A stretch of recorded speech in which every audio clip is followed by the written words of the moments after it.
Bismillahir-Rahmanir-Rahim. Exposition of the Holy Quran. By Allama G.A Parwez. Sura 9. At-Tawbah verse 71 to 129 end. والمؤمنون والمؤمنات بعضهم أولياء بعض يأمرون بالمعروف وينهون عن المنكر ويقيمون الصلاة ويؤتون الزكاة ويطيعون الله ورسوله أولئك سيرحمهم الله إن الله عزيز حكيم. وعد الله المؤمنين والمؤمنات جنات تجري من تحتها الأنهار خالدين فيها ومساكن طيبة في جنات عدن ورضوان من الله أكبر ذلك هو الفوز العظيم. 71 to 72. On the other hand, believers, men and women, are friends to each other. They enjoin what is recognized as good by the Quran and forbid that which the Quran does not so recognize. They establish the nizam of salat and zakat. They obey the divine order. They receive rahmat from Allah who is powerful and wise. To them, men and women, Allah has promised gardens wherein flow streams and wherein they shall abide in goodly mansions erected in the midst of perpetual greenery. They shall also have another blessing still higher than these, a life harmonious with Allah's plan. This indeed is the highest achievement which human beings can attain. 9. 147. 26 to 28, 57. 12, 66. 8, 76. 30. يا أيها النبي جاهد الكفار والمنافقين واغلظ عليهم ومأواهم جهنم وبئس المصير. 73. O Rasul, strive against the Kafirin and the Munafiqeen and be strict with them because they have gone too far in their treachery. Their ultimate destination will be Jahannam, which is a very trying destination. يحلفون بالله ما قالوا ولقد قالوا كلمة الكفر وكفروا بعد إسلامهم وهموا بما لم ينالوا وما نقموا إلا أن أغناهم الله ورسوله من فضله فإن يتوبوا يك خيرا لهم وإن يتولوا يعذبهم الله عذابا أليما في الدنيا والآخرة وما لهم في الأرض من ولي ولا نصير. 74. They always talk about kufr amongst themselves. Indeed, they have reverted to kufr after professing Islam outwardly. They devise ineffective plans against you. But when they are asked about this, they swear by Allah that they have never done any such thing. They act maliciously towards the believers out of envy for what the divine order had bestowed upon them. If they repent even now, it would be better for them, but if they revert to their former way of life, Allah will chastise them with a grievous chastisement in this world as also in the hereafter. They shall not have on earth any friend or helper.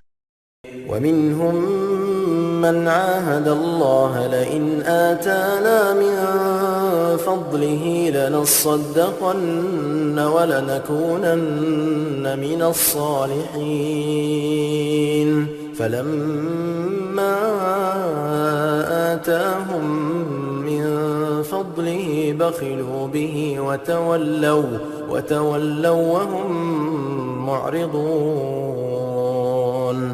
75 to 76. Some of them had made a pledge to Allah.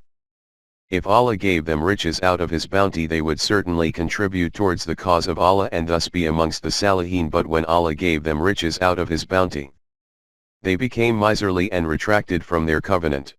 فأعقبهم نفاقا في قلوبهم إلى يوم يلقونه بما أخلفوا الله ما وعدوه وبما كانوا يكذبون.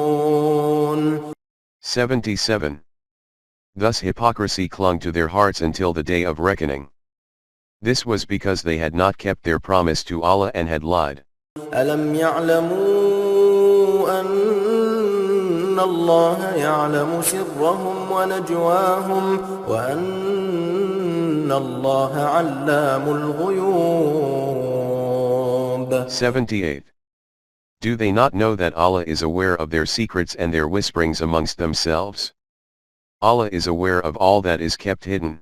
الذين يلمزون المطوعين من المؤمنين في الصدقات والذين لا يجدون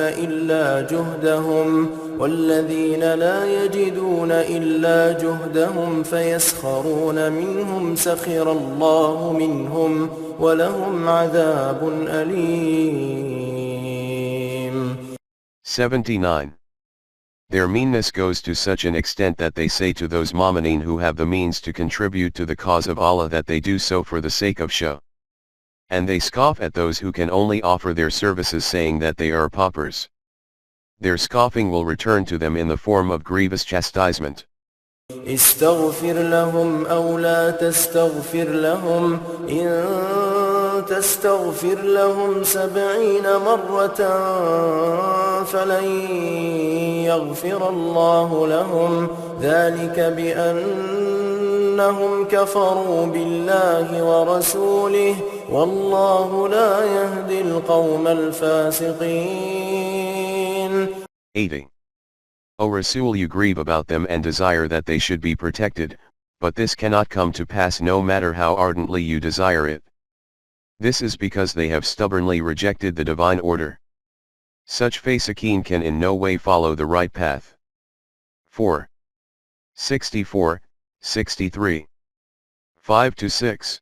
فرح المخلفون بمقعدهم خلاف رسول الله وكرهوا أن يجاهدوا بأموالهم وأنفسهم في سبيل الله وقالوا لا تنفروا في الحر قل نار جهنم أشد حرا لو كانوا يفقهون. 81. O Rasul, those hypocrites who did not accompany you in the expedition are delighted that they did not obey the Rasul's orders. They were averse to striving in the cause of Allah with their possessions and their lives. They themselves stayed away and also asked others not to go in the hot weather.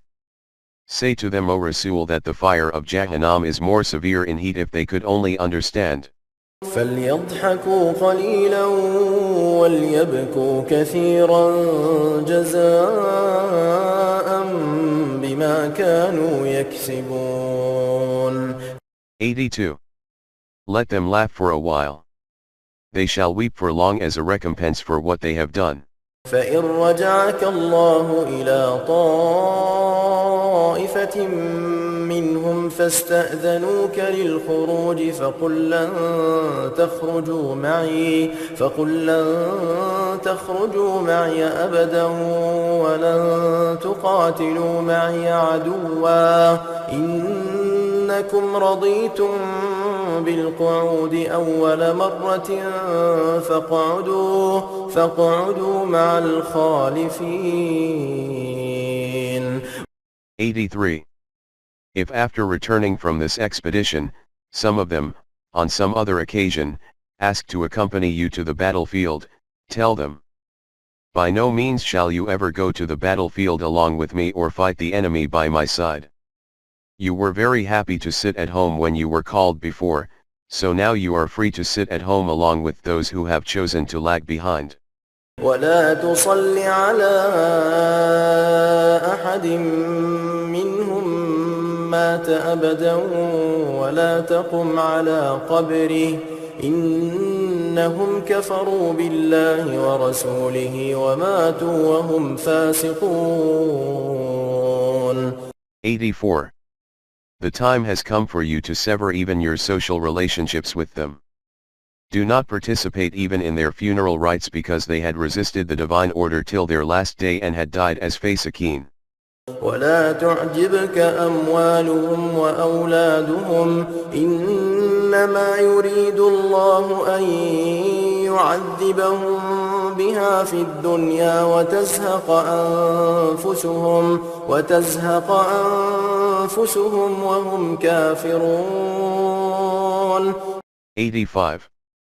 Let not their possessions or the number of their progeny astonish you, for these will become the cause for their devastation till their departure from this world. 9. 55. And they still continue denying the truth. وإذا أنزلت سورة أن آمنوا بالله وجاهدوا مع رسوله استأذنك أولو الطول منهم وقالوا ذرنا نكن مع القاعدين رضوا بأن يكونوا مع الخوالف وطبع على قلوبهم فهم لا يفقهون. 86-87. Whenever a divine command is issued to the faithful to Allah to go forth to battle with his Rasul, such of them, the hypocrites, as have ample means, ask for exemption and say, permit us to stay away with those who have to sit at home. They prefer to stay away with those who sit at home. This shows that their hearts are sealed and they have been rendered incapable of understanding. لكن الرسول والذين آمنوا معه جاهدوا بأموالهم وأنفسهم وأولئك لهم الخيرات وأولئك هم المفلحون. أعد الله لهم جنات تجري من تحتها الأنهار خالدين فيها ذلك الفوز العظيم. 88-89. But the Rasul and his companions who believe in Allah strive in the cause of divine order with their lives and their possessions. All good things of life are for them and they shall prosper. Allah has prepared for them gardens wherein flow streams and where they shall abide. This indeed is a great achievement. وجاء المعذرون من الأعراب ليؤذن لهم وقعد الذين كذبوا الله ورسوله سيصيب الذين كفروا منهم عذاب أليم. ليس على الضعفاء ولا على المرضى ولا على الذين لا يجدون ما ينفقون حرج إذا نصحوا لله ورسوله ما على المحسنين من سبيل والله غفور رحيم.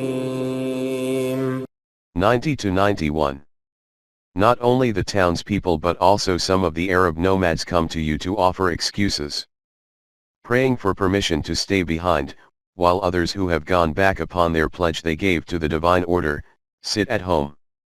A grievous chastisement shall soon overtake those who have thus broken their pledges. An exception for staying away from war is made for those who are feeble and ailing and those who have no means to equip themselves for war, provided that they sincerely strive for the welfare of the divine order whilst staying at home. Also there is no cause of reproach on the Mohsinin, as Allah, most certainly is Ghafur and Rahim. ولا على الذين إذا ما أتوك لتحملهم قلت لا أجد ما أحملكم عليه تولوا وأعينهم تفيض من الدمع حزنا ألا يجدوا ما ينفقون. 92. Nor shall any blame lie on those who, having no conveyance of their own, come to you, O Rasul, to arrange for them to be mounted, and you had to say, I am sorry that I cannot find anything for you to mount on. These people had to turn away in anguish, with tears in their eyes for their inability to spend anything in the cause of Allah. And the Rasul was also tearful that he could not arrange any transportation for them. إنما السبيل على الذين يستأذنونك وهم أغنياء رضوا بأن يكونوا مع الخوالف وطبع الله على قلوبهم فهم لا يعلمون. 93. Blame lies on them who having ample means seek your permission to stay away. They prefer to be in the company of those cowards who sit at home and do not go forth for battle. Their hearts are so sealed that they have lost their capacity to understand. يعتذرون إليكم إذا رجعتم إليهم قل لا تعتذروا لن نؤمن لكم قد نبأنا الله من أخباركم وسيرى الله عملكم ورسوله ثم تردون إلى عالم الغيب والشهادة فينبئكم بما كنتم تعملون.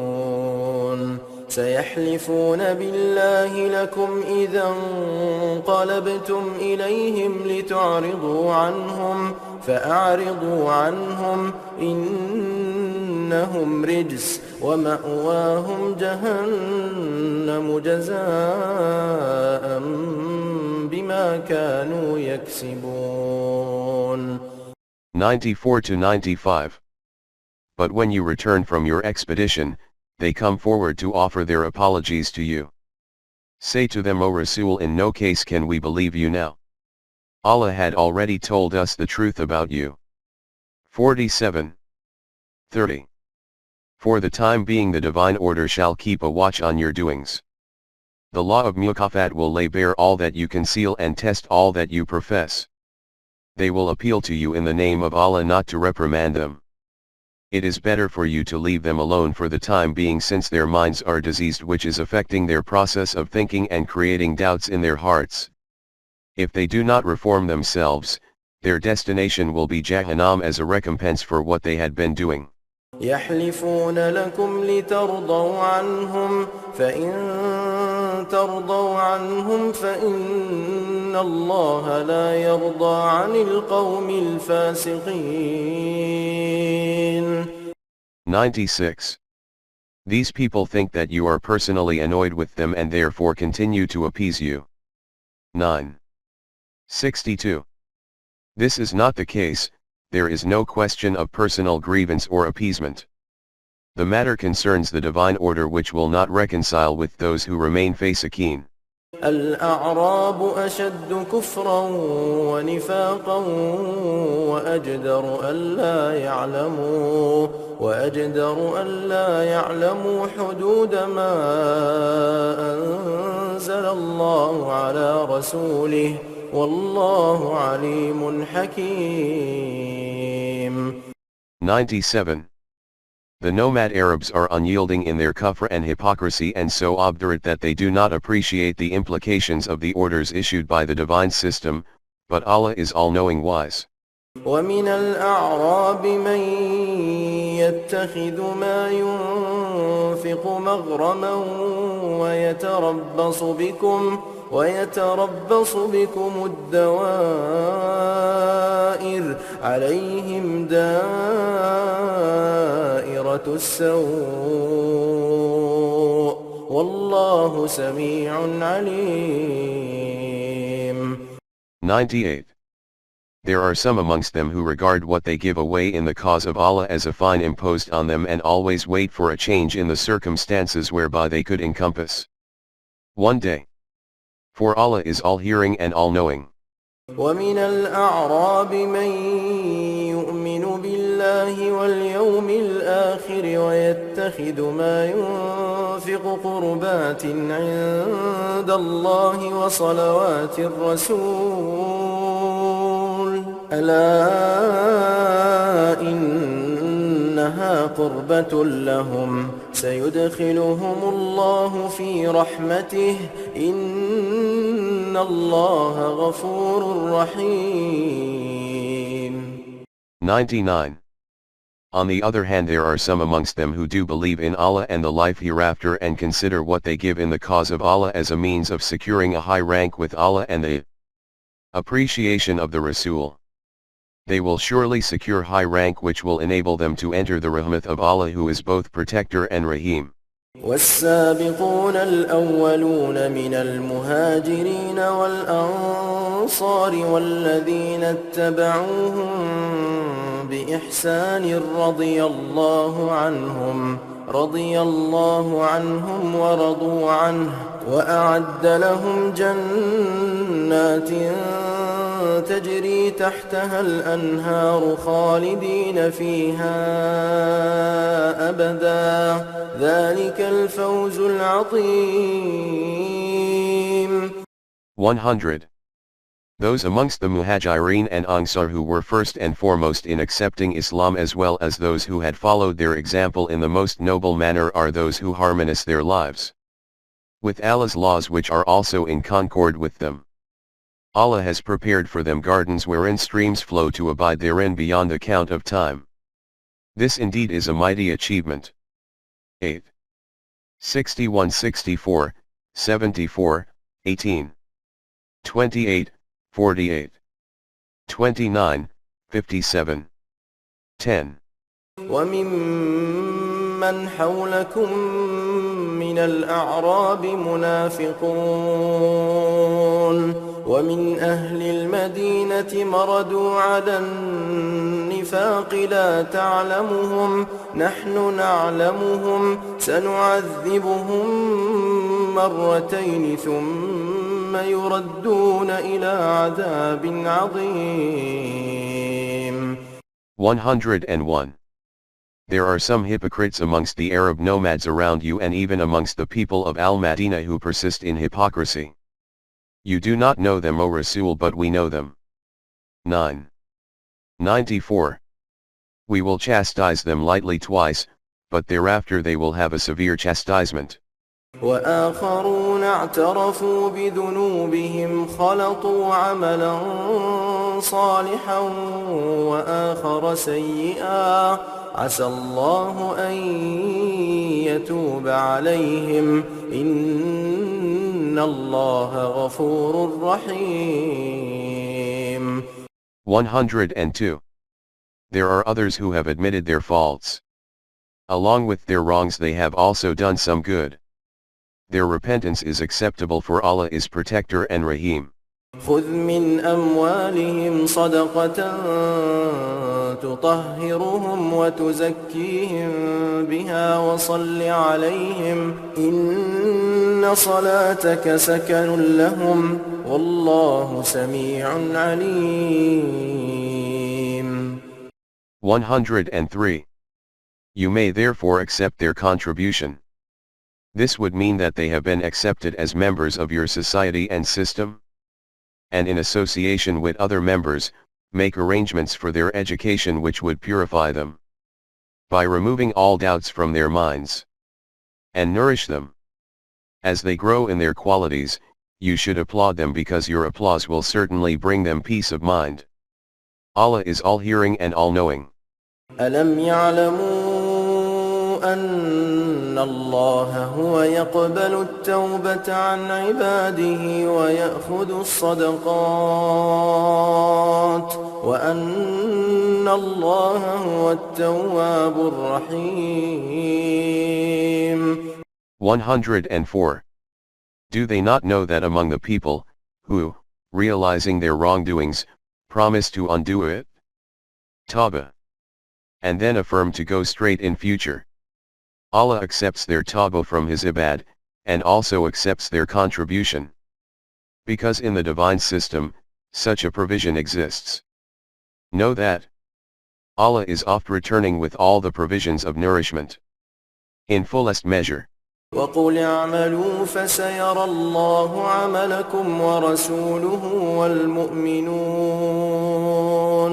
وستردون إلى عالم الغيب والشهادة فينبئكم بما كنتم تعملون. 105. O Rasul, tell them that their tawbah has been accepted, but they have to prove it practically by doing good deeds, and Allah, His Rasul, the center of the divine system, and Jama'atul Mu'minin, the members of the order, would keep an eye on all of your actions. And, in the end, you will be brought before Him who knows all that is beyond the reach of created beings' perceptions as well as all that can be witnessed by a creature's senses. These actions would be weighed according to the law of Mukafat, which would tell you exactly what you had been doing.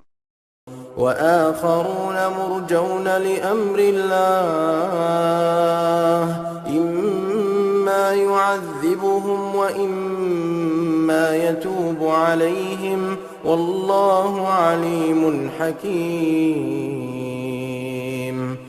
106.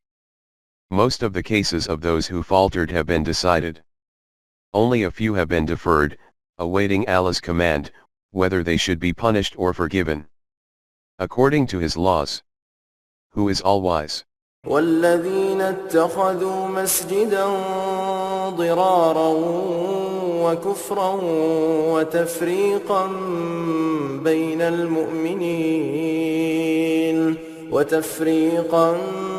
بين المؤمنين وإرصادا لمن حارب الله ورسوله من قبل وليحلفن إن أردنا إلا الحسنى والله يشهد إنهم لكاذبون. 107. There are some amongst the hypocrites who have erected a mosque to show that they are true believers. But the purpose of building this mosque is to do damage to the divine order, promote kufr, and cause a split amongst the mu'mineen. This is not a mosque but a base for operations or those who had in the past fought against the divine system. When asked about their intentions, these people will swear that their motive was good, but Allah bears witness that they are nothing but liars. لا تقم فيه أبدا لمسجد أسس على التقوى من أول يوم أحق أن تقوم فيه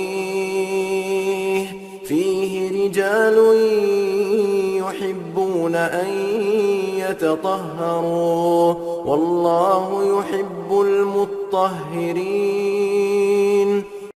108. O Rasul, you should never step into this mosque. A mosque which causes split in the Muslims is not worthy of your presence. You have nothing to do with these people or their mosque. 6.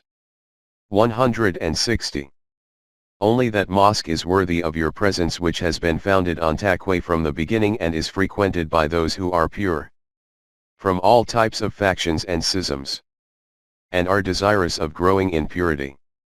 And Allah loves such people.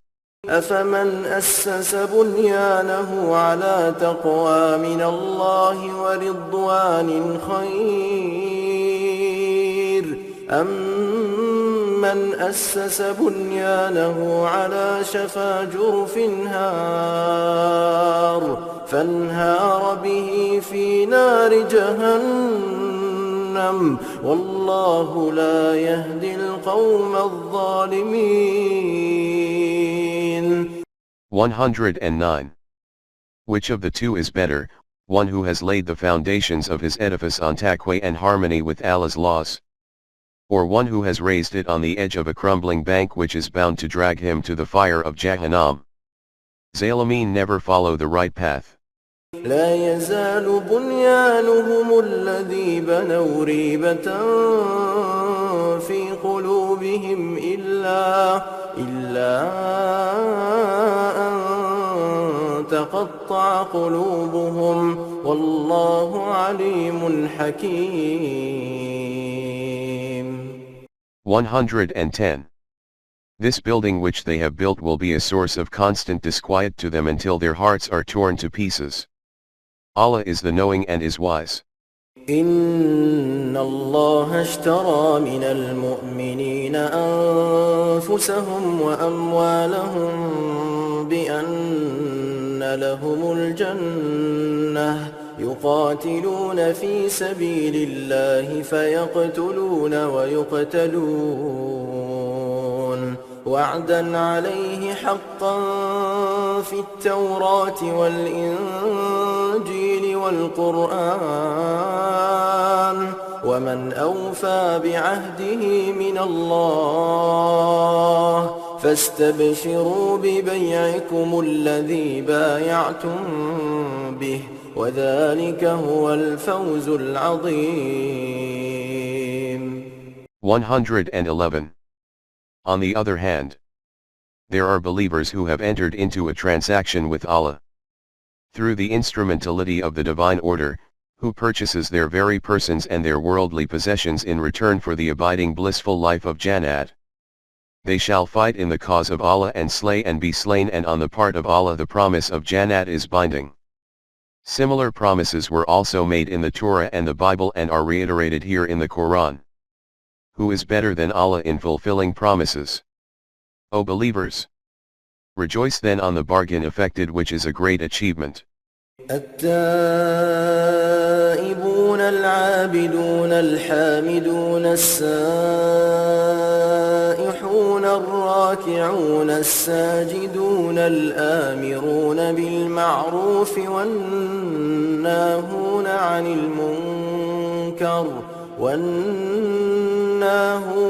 المنكر والحافظون لحدود الله وبشر المؤمنين. 112. Those who have entered into a transaction with Allah are 1. They who, realizing that they have taken a step in the wrong direction, immediately retreat. 2. Those who, after deep reflection, come to the inevitable conclusion that everything which is created by Allah deserves hamd, and also strive to make the divine order worthy of that. 3. Those who appreciate the creations of Allah. 1. 3. 190, 41. 53. 4. Those who travel abroad in the cause of Allah. 5. Those who bow down and fully surrender before Allah. 6.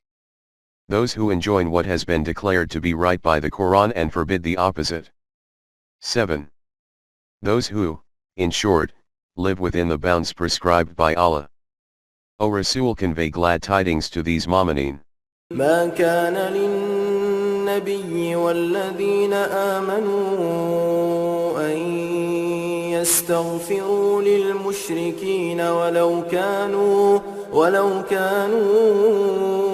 أولي قربى من بعد ما تبين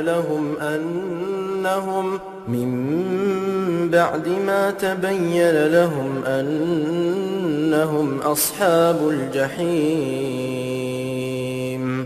113.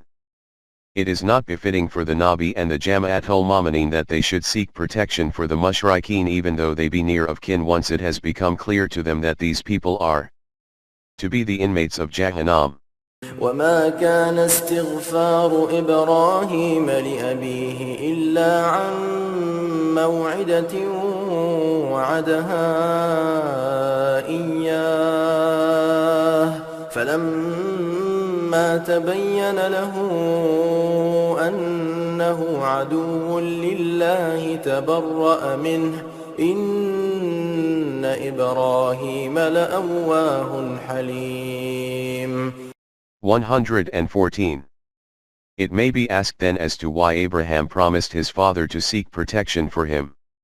He had made this promise in the hope that his father might follow the right path. But when it became clear to him that his hopes would not be fulfilled and that his father was an enemy to Allah, he declared himself to be free of him. Abraham was tender-hearted and forbearing. 14. 41, 19. 47, 60. 4. وما كان الله ليضل قوما بعد إذ هداهم حتى يبين لهم ما يتقون إن الله بكل شيء عليم. 115. It is not Allah's way to arbitrarily deprive a people, who are following the right path, of achievements. It is made clear to them what they have to guard themselves against. Doors of prosperity are closed to them if they disobey the directives. Allah is well aware of the circumstances attendant on everyone. إن الله له ملك السماوات والأرض يحيي ويميت وما لكم من دون الله من ولي ولا نصير. 116. Undoubtedly Allah has supremacy over the entire universe. The life and death of nations is determined according to his law of mukafat.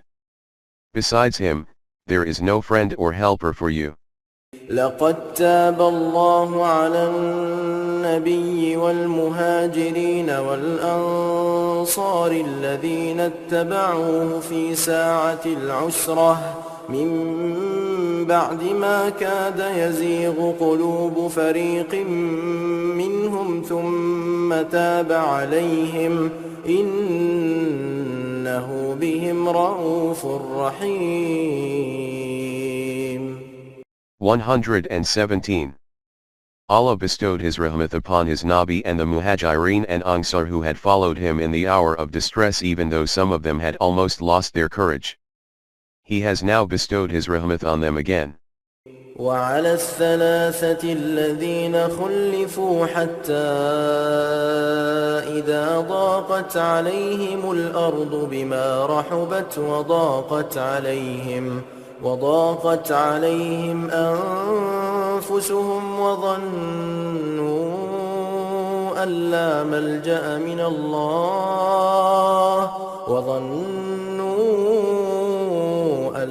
ملجأ من الله إلا إليه ثم تاب عليهم ليتوبوا إن الله هو التواب الرحيم. 118. His rahmat has likewise been bestowed upon those three whose cases had not been decided and they had been left in suspense. 9. 106. Due to this suspense they had felt that the earth, despite all its vastness, had become too narrow for them and their very lives, had become a burden upon them. They knew that they had no refuge from Allah except in Him. So Allah turned towards them, so that they might resort to Tawbah. Surely Allah alone is Tawwab and Rahim. يا أيها الذين آمنوا اتقوا الله وكونوا مع الصادقين. 119. O Jama'atul Mu'minin, adhere to the laws of Allah. But this cannot be done individually, for this they will have to be the associates of those who uphold the truth. 2. 43, 89. 29. The aim of Deen is not individual salvation but collective prosperity and blissful life. ما كان لأهل المدينة ومن حولهم من الأعراب أن يتخلفوا عن رسول الله ولا يرغبوا بأنفسهم عن نفسه ذلك بأنهم لا يصيبهم ظمأ ولا نصب ولا مخمصة في سبيل الله ولا يطؤون موطئا يغيظ الكفار ولا ينالون من عدو نيلا إلا كتب لهم به عمل صالح إن الله لا يضيع أجر المحسنين. 120. The people of Medina and the nomad Arabs dwelling in the surrounding areas had no reason to abandon the Rasul and to prefer their own safety to his. 33. 61. They did so because they feared the dangers and difficulties of the expedition. The fact is that if they had accompanied the Jama'atul Mu'minin, the thirst or weariness or hunger suffered in the cause of Allah, any step taken by them disagreeable to their enemies and their success over the latter, for every action, a good deed, all is recorded in their favor. Indeed, Allah does not let the reward of those who act righteously go waste. ولا ينفقون نفقة صغيرة ولا كبيرة ولا يقطعون واديا إلا كتب لهم ليجزيهم الله أحسن ما كانوا يعملون. 121. There is nothing small or great which they spend in the cause of Allah, as well as the journey through a valley which they undertake, which is not recorded in their favor, so that Allah may requite them with the best possible reward for all that they had been doing. وما كان المؤمنون لينفروا كافة فلولا نفر من كل فرقة منهم طائفة ليتفقهوا في الدين ولينذروا قومهم إذا رجعوا إليهم لعلهم يحذرون. 122. It is not desirable that all of the Mu'mineen should go forth altogether, and other affairs of the state are neglected. From within every group amongst them, some should go to the center, to comprehend deeper knowledge of the divine system. They should then convey these to their people on return, so that they may also know what is to be guarded against. يا أيها الذين آمنوا قاتلوا الذين يلونكم من الكفار وليجدوا فيكم غلظة واعلموا أن الله مع المتقين. 123. On the other hand, war is also important for the protection of your deen. So, O Jama'atul Mu'minin, fight hard your enemies who are around you, so that they may know how tough you are. At the same time, you should keep in mind that Allah is with those who are duty conscious. وَإِذَا مَا أُنزِلَتْ سُورَةٌ فَمِنْهُمْ مَنْ يَقُولُ أَيُّكُمْ زَادَتْهُ هَذِهِ إِيمَانًا فَأَمَّا الَّذِينَ آمَنُوا فَزَادَتْهُمْ إِيمَانًا وَهُمْ يَسْتَبْشِرُونَ. وَأَمَّا الَّذِينَ فِي قُلُوبِهِم مَّرَضٌ فَزَادَتْهُمْ رِجْسًا إِلَى رِجْسِهِمْ وَمَاتُوا وَهُمْ كَافِرُونَ. 124 to 125. When any directive regarding war is revealed, some of the hypocrites say to the believers, which of you are they whose faith has been strengthened by these commandments? They will certainly strengthen the faith of those who are true believers and make them rejoice. But as for those whose hearts are sick, such commandments will only add to the impurity within their hearts, so much so that they shall die as kafirin. أَوَلَا يَرَوْنَ أَنَّهُمْ يُفْتَنُونَ فِي كُلِّ عَامٍ مَرَّةً أَوْ مَرَّتَيْنِ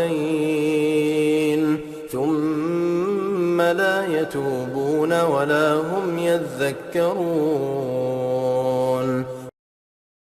126. Do these people not ponder over the fact that hardly any year passes when they are not put on trial once or twice? 9:14, yet they pay no heed to such warnings and do not mend their ways. وَإِذَا مَا أُنزِلَتْ سُورَةٌ نَظَرَ بَعْضُهُمْ إِلَى بَعْضٍ هَلْ يَرَاكُمْ مِنْ أَحَدٍ ثُمَّ أن صرفوا صرف الله قلوبهم بأنهم قوم لا يفقهون. 127. When any revelation is sent down which refers to the hypocrites, they look at each other and exclaim, does anyone suspect that this refers to any of us? That done, they turn aside, and turning aside thus makes their hearts turn. This is because they have lost their capacity of understanding. لقد جاءكم رسول من أنفسكم عزيز عليه ما عنتم حريص عليكم بالمؤمنين رؤوف رحيم. 128. If they had reflected even a little, it would have become clear to them that it was a blessing for them that a Rasul had come to them from amongst themselves. When they are even slightly touched by suffering as a result of their own wrongdoings, this presses heavily in the Rasul's heart, and he ardently desires their welfare, and to those from amongst you who are believers he is all compassion and tenderness. فإن تولوا فقل حسبي الله لا إله إلا هو عليه توكلت وهو رب العرش العظيم. 129. But, if despite all this, they still turn away, O Rasul, say to them, Allah suffices me. There is no authority but Him. In Him alone I place my trust, because He is the Rabb and commands supremacy over all the things in the universe.